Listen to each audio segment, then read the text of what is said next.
എപ്പിസോഡിന്റെ തുടക്കത്തിൽ തന്നെ കാണിക്കുന്നത് ഡൂഡു ആരാണെന്ന് ചോദിച്ച് നിൽക്കുന്ന നമ്മുടെ ചെങ്ങിനെയാണ്. ഈ ചോദ്യം കേട്ട് ചെറുതായിട്ടൊന്ന് പേടിച്ചും എന്തുത്തരം പറയണോന്ന് അറിയാതെ നിൽക്കുന്ന നമ്മുടെ ലിങ്ങിനെ കാണിക്കുന്നുണ്ട്. അവൾ എന്തെങ്കിലും പറയുന്നതിന് മുന്നേ തന്നെ ചെങ്ങൻ ചോദിക്കുന്നുണ്ട് അത് നിന്റെ പെറ്റല്ലേ എന്ന്. അപ്പൊ അവളും കൂടുതൽ റിപ്ലൈ ഒന്നും കൊടുക്കുന്നില്ല. എന്നിട്ട് അവനും പറയുന്നുണ്ട് ഇത് നിന്റെ റൂമിനകത്തേക്ക് കയറിപ്പോയതുകൊണ്ടാണ് ഞാൻ അതിനെ പിടിക്കാനും വേണ്ടിയിട്ട് റൂമിലേക്ക് കയറിയത് എന്ന് പറഞ്ഞ് ഒരു സോറി ചോദിക്കാണ്. സോറി ചോദിച്ചപ്പോ ആദ്യമായിട്ടാണ് നിങ്ങൾ എന്നോട് സോറി ചോദിക്കുന്നത്, എനിക്കൊരു കംഫർട്ടബിൾനെസ് തോന്നുന്നില്ല എന്ന് പറയാണ്. പിന്നീട് കാണിക്കുന്നത് നമ്മുടെ ലിങ് ജോയിനെ വിളിച്ച് ഈ കാര്യങ്ങളൊക്കെ സംസാരിക്കുന്നതാണ്. ഓരോ ദിവസം കൂടി പൊയ്ക്കൊണ്ടിരിക്കുമ്പോഴും ഈ കള്ളത്തരം വലുതായിക്കൊണ്ടിരിക്കുകയാണ്, എനിക്ക് തന്നെ ഒരു ബാഡ് ഫീലിംഗ് തോന്നുവാണെന്ന് നമ്മുടെ ലിങ് പറയുന്നുണ്ട്. കൂടുതലൊന്നും ചിന്തിക്കാതെ നീ ഇപ്പൊ പൊയ്ക്കൊന്ന് ഉറങ്ങാൻ നോക്ക്, ഇനി ഇക്കാര്യം എങ്ങാണോ അവൻ അറിഞ്ഞു കഴിഞ്ഞാൽ ആ കോൺട്രാക്ട് ടെർമിനേറ്റ് ചെയ്യും, അതാണ് നടക്കാൻ പോകുന്നത് എന്ന് പറയാണ്. പിന്നീട് കാണിക്കുന്നത് അടുത്ത ദിവസം നമ്മുടെ ചെങ്ങും പിന്നെ അവന്റെ അസിസ്റ്റന്റ് വാങ്ങും കൂടെ ബോക്സിംഗ് ചെയ്യാനായിട്ട് റെഡി ആയിട്ടിരിക്കുന്നതാണ്. ലിങ്ങിനോട് അവൻ പറയുന്നുണ്ട് അവിടുന്ന് മാറി നിൽക്കാനായിട്ട്. അപ്പോഴാണ് അവളും ചോദിക്കുന്നത് നിന്നെ അവനെടുത്തിട്ട് അടിക്കും, അത് ഞാൻ കാണും എന്നുള്ള പേടിയുണ്ടോ എന്നാണ് അവൾ ചോദിക്കുന്നത്.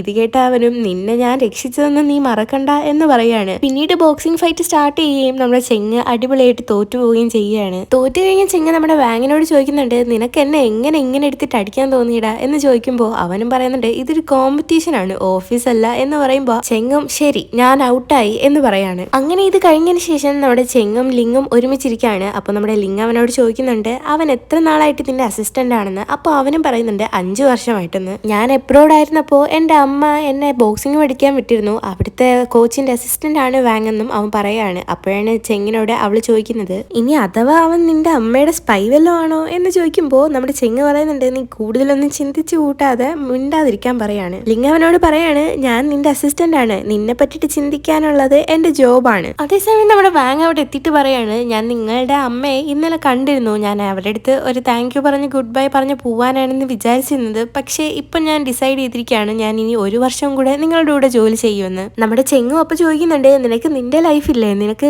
എപ്പോഴും എന്റെ കൂടെ അങ്ങ് ഇരിക്കാൻ പറ്റുമോ? ഇപ്പൊ എന്റെ കൂടെ ലിങ് ഉണ്ടല്ലോ, നിന്നെക്കാട്ടിലും സ്വീറ്റും ക്ലെവറും ഇവള്, എനിക്ക് ഇവള് മതി, എനിക്ക് നിന്നെ ഒന്നും വേണ്ട. അത് മാത്രല്ല നിന്നെക്കാട്ടിലും നല്ല രീതിയിൽ ഇവളും വർക്ക് ചെയ്യുന്നുണ്ട്. നമ്മുടെ ചെങ്ങിനെ വാങ് റിസൈൻ ചെയ്യണമെന്നാണ് ആഗ്രഹം, കാരണം കമ്പനി എന്തായാലും ഒരു ലോസിലേക്ക് പോയിക്കൊണ്ടിരിക്കുകയാണ്. അതുകൊണ്ട് തന്നെ അവൻ റിസൈൻ ചെയ്ത് അവന്റെ തന്നെ ഒരു ലൈഫ് 1 വർഷത്തിനുള്ളിൽ സെറ്റാക്കണമെന്നാണ് അവന്റെ ആഗ്രഹം. ഇത് കേട്ട് നമ്മുടെ ലിംഗം ചോദിക്കുന്നുണ്ട് ഓ അപ്പൊ പെട്ടെന്ന് തന്നെ എന്റെ ജോലിയും തീരുമല്ലേ 1 വർഷത്തിനുള്ളിൽ എന്നിങ്ങനെ ആലോചിക്കാണ്. നമ്മുടെ ചെങ്ങും ആലോചിച്ചിട്ട് ഈ ഒരു സിറ്റുവേഷനിൽ എന്തായാലും എനിക്ക് 2 പേർക്കുള്ള പേയ്മെന്റ് ഒന്നും തരാൻ പറ്റത്തില്ല എന്ന് പറയുമ്പോൾ വാങ് പറയാണ് എനിക്ക് പൈസയുടെ ആവശ്യമില്ല എന്ന്. ഇത് കേട്ട് നമ്മുടെ ലിംഗം ചോദിക്കുന്നുണ്ട് അതെങ്ങനെ ശരിയാവുന്നത്, നിനക്ക് നിന്റെ ഫാമിലി കാണത്തില്ലേ എന്ന് പറഞ്ഞിട്ട് ചെങ്ങിനോട് അവളുടെ സാലറിയിൽ നിന്ന് കട്ട് ചെയ്ത് വാങ്ങിനെ അസിസ്റ്റന്റ് ആയിട്ട് തന്നെ വെക്കാനും വേണ്ടി ആവശ്യപ്പെടുകയാണ്. പക്ഷെ ഇത് കേൾക്കാതെ അവനും പോകുന്നുണ്ട്. പിന്നീട് കാണിക്കുന്നത് വാങ്ങും പിന്നെ നമ്മുടെ ലിംഗം ഇരുന്ന് സംസാരിക്കുന്നതാണ്. വാങ് അവളോട് പറയുന്നുണ്ട് അവനൊരു പാവപ്പെട്ട ഫാമിലിയിലാണ് ജനിച്ചത്, അതുകൊണ്ട് തന്നെ ബോക്സിംഗ് ചെയ്താണ് അവൻ അവന്റെ വരുമാനമൊക്കെ കണ്ടെത്തിയിരുന്നതും. 5 വർഷത്തിന് മുന്നേ ഒരു ആക്സിഡന്റിൽ പെട്ട് അവന്റെ കാലൊടിഞ്ഞു, അവന്റെ ജോലിയും നഷ്ടപ്പെട്ടു.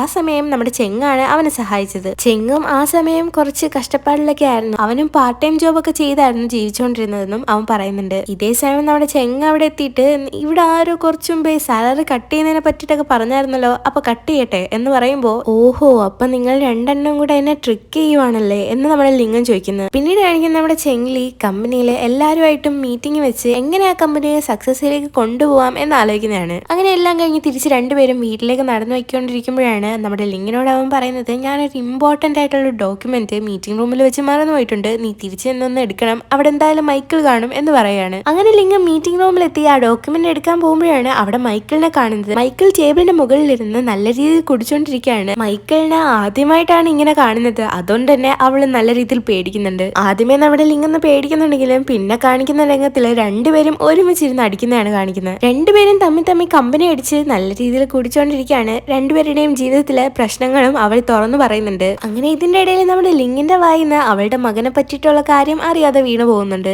എനിക്ക് എന്റെ മകനെ തിരിച്ചു പിടിക്കണം, അതിനു വേണ്ടിയിട്ടാണ് ഞാൻ ഈ ജോലി ചെയ്യുന്നത് എന്നൊക്കെ അവളിങ്ങനെ എടുത്ത് സംസാരിക്കുകയാണ്. ഇത് കേട്ട് നമ്മുടെ മൈക്കിളും നിനക്ക് മകനുണ്ടോ എന്ന് ചോദിക്കുകയാണ്. മൈക്കിളിന് സാധാരണ സംസാരത്തിലും നടപ്പിലും ഒക്കെ പെൺപിള്ളേരുടെ രീതിയാണ്, പക്ഷേ ഇപ്പൊ ഇരുന്ന് ഈ കുടിച്ചോണ്ടിരിക്കുന്ന ഈ മൈക്കിള് വളരെ മാൻലി ആയിട്ടാണ് ബിഹേവ് ചെയ്യുന്നത്. നിനക്ക് മകനുണ്ടോ എന്ന് ചോദിക്കുന്ന നമ്മുടെ മൈക്കിളിനോട് അവള് ഇല്ല അതെന്റെ പെറ്റിന്റെ കാര്യമാണ് ഞാൻ പറഞ്ഞേ എന്ന് പറയാണ്. പക്ഷെ നമ്മൾ മൈക്കിളും മനസ്സിലാക്കിയിട്ട് നിനക്ക് എന്ത് വേണമെങ്കിലും എന്നോട് പറയാം, നമ്മളിപ്പോ ബെസ്റ്റ് ബഡീസ് ആണ്, നിനക്ക് ആരോടെങ്കിലും എന്തെങ്കിലും ദേഷ്യം ഉണ്ടെങ്കിലോ എന്തെങ്കിലുമൊക്കെ സങ്കടം ഉണ്ടെങ്കിലോ അത് എന്നോട് വന്ന് പറയാം, എല്ലാം ഞാൻ കേൾക്കാനിരിക്കാം, നമ്മുടെ 2 പേരുടെയും സീക്രട്ട് നമ്മുടെ 2 പേരുടെയും കയ്യിൽ തന്നെ ഒതുങ്ങിയിരിക്കും എന്നും അവൻ പറയാണ്. അങ്ങനെ അവർ 2 പേരും നല്ല രീതിയിൽ കമ്പനി അടിക്കുന്നുണ്ട്. പെട്ടെന്ന് തന്നെ ലിംഗു എണീറ്റിട്ട് ചെങ്ങിനെ ആവശ്യത്തിലധികം ചീത്തയും വിളിച്ച് അവളുടെ ഫ്രസ്ട്രേഷൻ എല്ലാം തീർക്കുകയാണ്. ഇതേ സമയം വീട്ടില് നമ്മുടെ ചെങ്ങ് അവളെന്താ ഇതുവരെയും വരാത്തത് എന്നാലോചിച്ച് അവളെ കോൾ ചെയ്യുന്നതാണ്. പെട്ടെന്ന് തന്നെ കോള് വരുന്ന കണ്ട് നമ്മുടെ ലിംഗം മൈക്കിളിനോട് മിണ്ടാതിരിക്കാൻ പറയാണ്. പ്രേതം വിളിക്കുന്നുണ്ട്, അതുകൊണ്ട് നീ മിണ്ടാതിരിക്കണം എന്ന് പറഞ്ഞ് അവൾ കോൾ എടുക്കാൻ പോകുമ്പോ പെട്ടെന്ന് തന്നെ മൈക്കിളും ഫോൺ തട്ടിപ്പിടിച്ച് വേടിച്ചിട്ട് ആ കോള് കട്ട് ചെയ്യാണ്. ചെങ്ങ് നോക്കുമ്പോ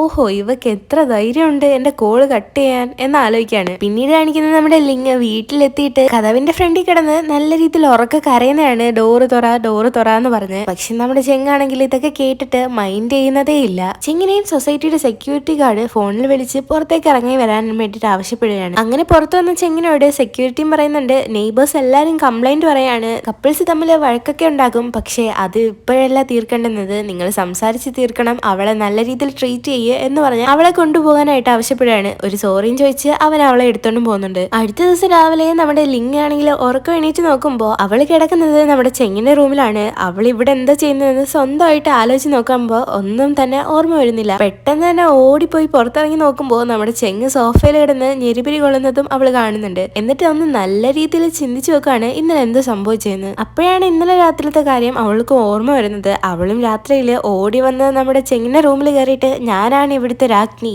എനിക്ക് ഇവിടെ കിടക്കണം, ഞാൻ എന്തായാലും റിച്ച് ആയിട്ട് ഈ വീട് മേടിക്കും, അപ്പൊ ഞാൻ ഈ റൂമിൽ കിടക്കും, പക്ഷെ നീ ആണെങ്കിലോ നീ ആ മെയ്ഡിന്റെ ഔട്ട്ഫിറ്റ് ഒക്കെ ഇട്ട് എന്റെ വെയിറ്റർ ആയിട്ട് നിൽക്കും, എന്നിട്ട് ഞാൻ ആദ്യമേ കിടന്ന സ്റ്റോർ റൂമിൽ നിന്നെ ഞാൻ കിടത്തുവിടാ എന്നൊക്കെ പറഞ്ഞ് അവന്റെ ദേഹത്ത് ബാഗും കൊണ്ടുപോയിട്ട് അവിടെ കിടന്നങ്ങ് ഉറങ്ങാണ്. ഇതൊക്കെ ഓർമ്മ വന്ന് നമ്മുടെ ലിംഗ് ആണെങ്കിൽ സങ്കടപ്പെട്ട് ഓ എന്റെ ജോബ് പോയേ എന്ന് പറഞ്ഞ് വിഷമിച്ചിരിക്കുന്നതും കാണിക്കുന്നുണ്ട്. അന്ന് ദിവസം നമ്മുടെ ലിംഗ് പറഞ്ഞിട്ട് നമ്മുടെ വാങ്ങാണ് ചെങ്ങിനെ ഓഫീസിലേക്ക് കൊണ്ടുപോകാനായിട്ട് വന്നിരിക്കുന്നത്. എന്തൊറ്റി നീ വന്നതെന്ന് ചോദിക്കുമ്പോൾ ലിംഗ് പറഞ്ഞിട്ട് വന്നതാണ് അവൾക്ക് എന്തോ ഒരു അർജന്റ് മാറ്റർ ഉണ്ടെന്നും നമ്മൾ വാങ് പറയുന്നുണ്ട്. ഓഹോ അപ്പൊ റെസിഗ്നേഷൻ ലെറ്റർ കൊടുക്കാനായിട്ട് അവൾക്ക് ഇത്ര അർജന്റ് ആയിരുന്നോ എന്ന് നമ്മുടെ ചെങ്ങ് പറയുമ്പോ റെസിഗ്നേഷൻ ലെറ്റർ. അപ്പോഴാണ് നമ്മുടെ ചെങ്ങും ഓ അവൾക്ക് വട്ടുപിടിച്ച് എന്ന് പറഞ്ഞ് കയറി പോകുന്നത് കാറിലേക്ക്. അവൻ കാറിൽ കയറി ഇരുന്ന് കഴിയുമ്പോഴാണ് ഫ്രണ്ടിൽ തന്നെ ഒരു കുഞ്ഞി കാർഡ് ഒട്ടിച്ച് വെച്ചിരിക്കുന്നത്. അത് നമ്മുടെ ലിംഗ് എഴുതിയതാണ്. എനിക്ക് വട്ടുപിടിച്ചെന്ന് നിങ്ങൾക്ക് എങ്ങനെ തോന്നി എന്ന് പറഞ്ഞ് എഴുതി വെച്ചിരിക്കുകയാണ് ആ കാർഡിനകത്ത്. പിന്നീട് നമ്മുടെ ചെങ്ങ് വാങ്ങിനോട് ലിംഗിനെ പറഞ്ഞയക്കാനും വേണ്ടിയിട്ട് പറയാണ്. അപ്പോഴാണ് വാങ്ങൻ പറയുന്നത് അവള് എറിക്കിന്റെ ഫ്രണ്ടാണ്, അവളെ പറഞ്ഞയച്ചു കഴിഞ്ഞാൽ ചിലപ്പം എന്തെങ്കിലും ഒരു പ്രശ്നം അതിന് പുറകിന്ന് വരും, അതുകൊണ്ട് തന്നെ അത് ശരിയുള്ള കാര്യമല്ല എന്നാണ് ഞാൻ പറയുന്നത് എന്ന് വാങ്ങൻ പറയാണ്. അപ്പോഴാണ് നമ്മുടെ ചെങ്ങൻ പറയുന്നത് ഡ്രിങ്ക്സ് അടിച്ചു കഴിഞ്ഞാൽ ഇങ്ങനെയും വട്ടുപിടിച്ച് പെരുമാറുന്ന ആരെങ്കിലും എന്റെ അടുത്തുള്ളത് എനിക്ക് ഇഷ്ടമല്ല എന്നാണ് അവൻ പറയുന്നത്. അപ്പോഴാണ് പെട്ടെന്ന് നമ്മള് ഒരു ഫ്ലാഷ് ബാക്ക് കാണിക്കുന്നത്. ചെങ്ങ് അവളെ ബെഡിൽ നിന്ന് മാറ്റാൻ ശ്രമിക്കുമ്പോൾ പെട്ടെന്ന് തന്നെ ചെങ്ങിന്റെ കൈ അവള് വലിച്ചെടുത്ത് അങ്ങനെ രണ്ടുപേരും ക്ലോസ് ആയിട്ട് നിൽക്കുകയാണ്. അങ്ങനെ അവന് മാറി നിൽക്കുമ്പോഴാണ് നമ്മുടെ ചെങ്ങിനെ പേര് പറഞ്ഞിട്ട് നീ എന്തിനാ എന്നെ ഇങ്ങനെ എപ്പോഴും ഉപദ്രവിക്കുന്നത്, നീ ഒരു കൊച്ചു കുട്ടിയാ എന്നൊക്കെ പറയുകയും എനിക്ക് ഡൂഡോനെ ഒത്തിരി മിസ് ചെയ്യുന്നുണ്ട് എന്നൊക്കെ പറയുകയും ചെയ്യുന്നത്. പിന്നീട് കാണിക്കുന്നത് നമ്മുടെ ലിംഗം വാങ്ങി നിന്ന് സംസാരിക്കുന്നതാണ്.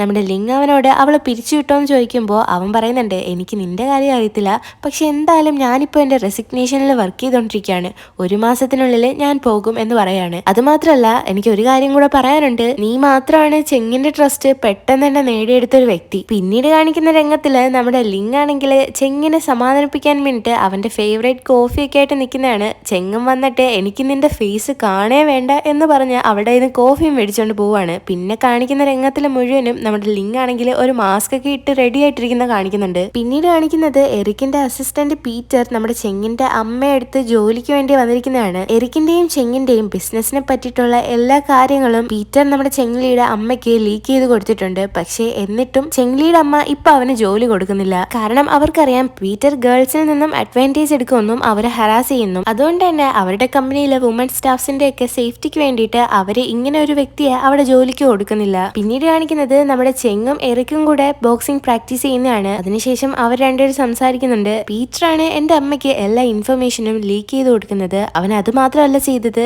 ലിങ്ങിനെ അവൻ ഹരാസും ചെയ്തു. അന്ന് നമ്മുടെ പീറ്റർ ലിംഗുമായിട്ട് കാറിൽ പോയിക്കൊണ്ടിരുന്നത് നമ്മുടെ വാങ്ങും ചെങ്ങും ഫോളോ ചെയ്യുന്നുണ്ടായിരുന്നു. അങ്ങനെ പീറ്റർ പെൺകുട്ടികളോട് ഇങ്ങനെ പെരുമാറുന്നത് നമ്മുടെ വാങ് വഴിയാണ് ചെങ്ങ് ചെറുതായിട്ട് അവന്റെ അമ്മയുടെ അടുത്തേക്ക് ലീക്ക് ചെയ്യിപ്പിച്ചിരിക്കുന്നത്. പെട്ടെന്ന് തന്നെ നമ്മുടെ എറിക്കിനൊരു മെസ്സേജ് വരുവാണ്. അത് നമ്മുടെ ജോ ആണ് അയക്കുന്നത്. എന്നെ വന്ന് പെട്ടെന്ന് രക്ഷിക്കുക, ഞാൻ പോലീസ് സ്റ്റേഷനിലാണെന്ന് മെസ്സേജ് കണ്ട ഉടനെ അവനും അങ്ങോട്ടേക്ക് പോവുകയാണ്. നീ ഒരു ലോയർ അല്ലേ, എന്നിട്ട് ഇപ്പൊ നിന്നെ രക്ഷിക്കാനും വേണ്ടിട്ട് ഞാൻ വരണം, എന്തൊരു കഷ്ടമായത് എന്ന് നമ്മുടെ എറിക്കും അവളോട് ചോദിക്കുകയാണ്. ജോയും പറയുന്നുണ്ട് ഇത് എന്റെ പേഴ്സണൽ ആയിട്ടുള്ള കാര്യമാണ്, എന്റെ കൊളീഗ്സിനൊന്നും ഇതിനകത്തേക്ക് വലിച്ചഴിക്കാൻ പറ്റത്തില്ല. ഇതിന്റെ സൈഡിൽ തന്നെ ഒരു ചെറുക്കനും അവരുടെ അമ്മയിൽ നിന്ന് സംസാരിക്കുന്നുണ്ട്. ആ ചെറുക്കന്റെ അമ്മ പറയുന്നത് നമ്മുടെ ജോ അവരുടെ മോനെ വളച്ചെടുത്തുകൊണ്ട് പോകാൻ ശ്രമിക്കുന്നു എന്നൊക്കെയാണ്. ഇത് കേട്ട് നമ്മുടെ ജോയും ചോദിക്കുന്നുണ്ട് നിങ്ങളെ മോൻ എന്തായാലും കൊച്ചൊന്നുമല്ലല്ലോ, അവൻ ഇഷ്ടമുള്ളവരുടെ കൂടെ നിൽക്കും, അവൻ ഇഷ്ടമുള്ളവരുടെ കൂടെ കൂടെ നിൽക്കത്തില്ല, അത് നിങ്ങളെ ചോദ്യം ചെയ്യേണ്ട ആവശ്യമില്ല എന്ന് പറയാണ്. നിങ്ങൾ എന്റെ വീട്ടിൽ വന്ന് എന്റെ കാറിനകത്ത് സ്പ്രേ അടിച്ചതും പോരാഞ്ഞ് ഇപ്പൊ എന്റെ കുറ്റം പറയാണല്ലേ എന്ന് ചോദിക്കുകയാണ് അവള്. അങ്ങനെ ഈ വഴക്ക് കണ്ട് നമ്മൾ എറിക്കും എല്ലാ കാര്യങ്ങളും സംസാരിച്ച് പ്രശ്നം പരിഹരിക്കുകയാണ്.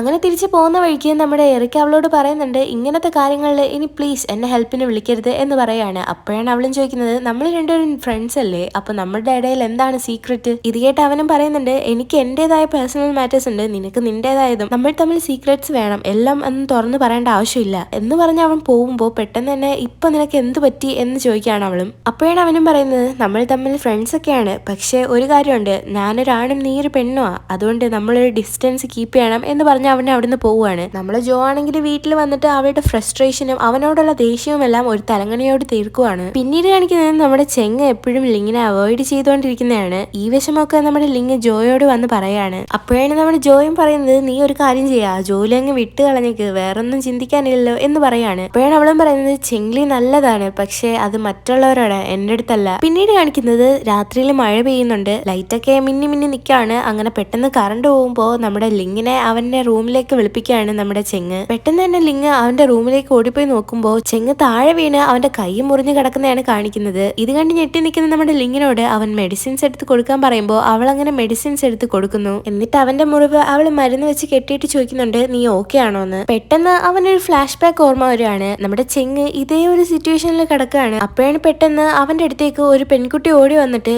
നീ ഓക്കെ ആണോന്ന് ചോദിക്കുന്നത്. ഇതേ സമയം നമ്മുടെ ലിങ്ങിനെയും കാണിക്കുന്നുണ്ട്. അവളും അവനോട് നീ ഓക്കെ ആണോന്ന് ചോദിക്കുകയാണ്. ആ പെൺകുട്ടിയോട് അവൻ ചോദിക്കുന്നത് നീ ആരാ എന്നാണ്. അങ്ങനെ ഈ ഒരു രംഗം കാണിച്ചുകൊണ്ട് ഈ ഒരു എപ്പിസോഡ് ഇവിടെ അവസാനിക്കുകയാണ്. ഇനി എന്തൊക്കെയാണ് സംഭവിക്കാൻ പോകുന്നതെന്ന് കാത്തിരുന്ന് നമുക്ക് കാണാം. ഈ ഒരു ഡ്രാമ നിങ്ങളുടെ ഫ്രണ്ട്സ്, ഫാമിലി, റിലേറ്റീവ്സും എല്ലാവരും കണ്ടിരിക്കാനും വേണ്ടിയിട്ട് അവർക്കൊക്കെ ഷെയർ ചെയ്ത് കൊടുക്കാനും മറക്കരുത്. അതോടൊപ്പം തന്നെ നിങ്ങളുടെ വിലപ്പെട്ട അഭിപ്രായങ്ങൾ കമന്റ് ചെയ്യാനും ഈ ചാനൽ സബ്സ്ക്രൈബ് ചെയ്യാനും മറക്കരുത്. അപ്പൊ നമുക്ക് നെക്സ്റ്റ് എപ്പിസോഡിൽ കാണാം. Bye, thank U.